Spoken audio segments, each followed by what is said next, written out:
President.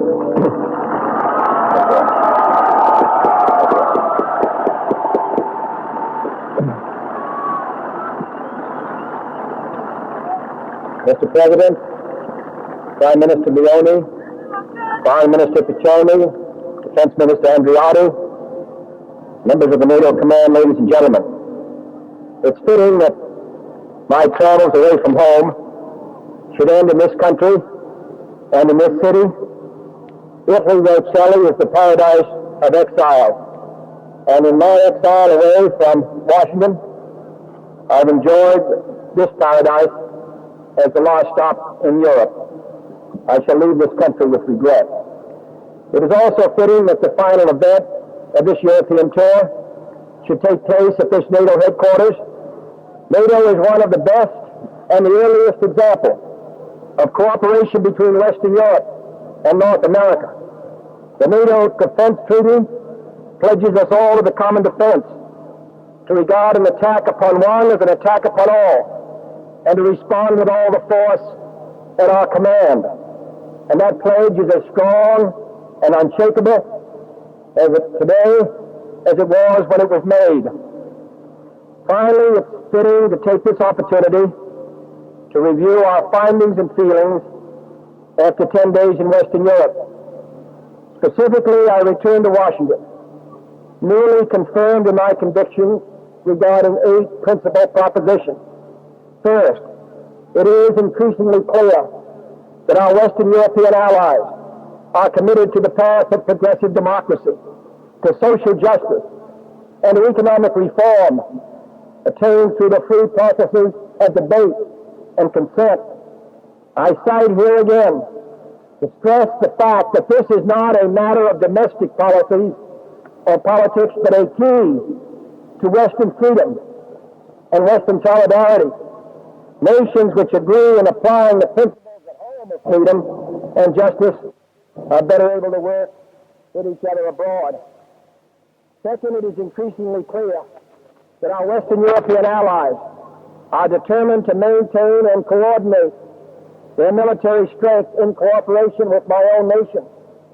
In a series of briefings and reviews, I have been impressed less by NATO weaknesses, which are so often discussed, and more by the quality of the men, the officers, their steadily more modern weapons, their command structure, and their dedication to freedom and peace. While we can take heart from these accomplishments, we still have much to do. Important improvements and additions are still needed, and this is not the time to slacken our efforts. But if we continue to build up our strength at all levels, we can be increasingly certain that no attack will take place at any level against the territory of any NATO country. And third, it is increasingly clear that our Western European allies are committed to peace. The purpose of our military strength is peace. The purpose of our partnership is peace. So our negotiations for an end to nuclear tests and our opposition to nuclear dispersal are fully consistent with our attention to defense. These are all complementary parts of a single strategy for peace. We do not believe that war is unavoidable or that negotiations are inherently undesirable. We do believe that an end to the arms race is in the interests of all, and that we can move towards that end with injury to none. In negotiations to achieve peace, as well as preparations to prevent war, the West is united, and no ally will abandon the interests of another to achieve a spurious détente. But as we arm the parley, we will not reject any path or refuse any proposal without examining its possibilities for peace. And fourth, it is increasingly clear that our Western European allies are willing to look outward on the world, not merely inward on their own needs and demands. The economic institutions and support of Western European unity are founded on the principles of cooperation, not isolation, on expansion, not restriction. The common market was not designed by its founders or supported by the United States to build walls against other European and Western countries, or to build walls against the ferment of the developing nations. These nations need assistance in their struggle for political and economic independence. They need markets for their products and capital for their economies. Our allies in Europe, I'm confident, will increase their role in this important effort, not only in lands with which they were previously associated, but in Latin America and every area of need. And fifth, it's increasingly clear that nations united in freedom are better able to build their economies than those that are repressed by tyranny. In the last 10 years, the gross national product of the NATO countries has risen by some 75%. We can do better than we are doing, but we are doing much better than the party dictatorships of the East. There was a time when some would say that this system of admitted dictatorship, for all its political and social faults, nevertheless seemed to offer a successful economic system, a swift and certain path to modernization and prosperity. But it is now apparent that this system is incapable in today's world of achieving the organization of agriculture, of satisfying consumer demand, and the attainment of lasting prosperity. You need only compare West Berlin with East Berlin, West Germany with East Germany, Western Europe with Eastern Europe. Communism has sometimes succeeded as a scavenger, but never as a leader. It has never come to power in any country that was not disrupted by war or internal repression, or both. Rejecting reform and diversity in freedom, the communists cannot reconcile their ambitions for domination with other men's ambition for freedom. It is clear that this system is outmoded and doomed to failure. And six, it is increasingly clear that the people of Western Europe are moved by a strong and irresistible desire for unity. Whatever path is chosen, whatever delays or obstacles are encountered, that movement will go forward, and the United States welcomes this movement and the greatest strength it ensures.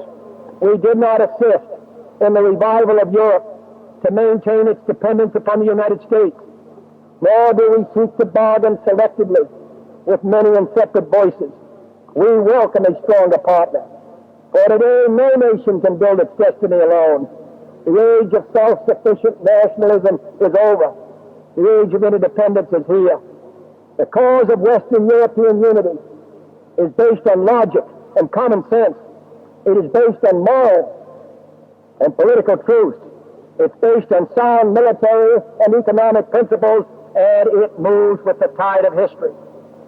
And seventh, it is increasingly clear that the United States and Western Europe are tightly bound by shared goals and mutual respect.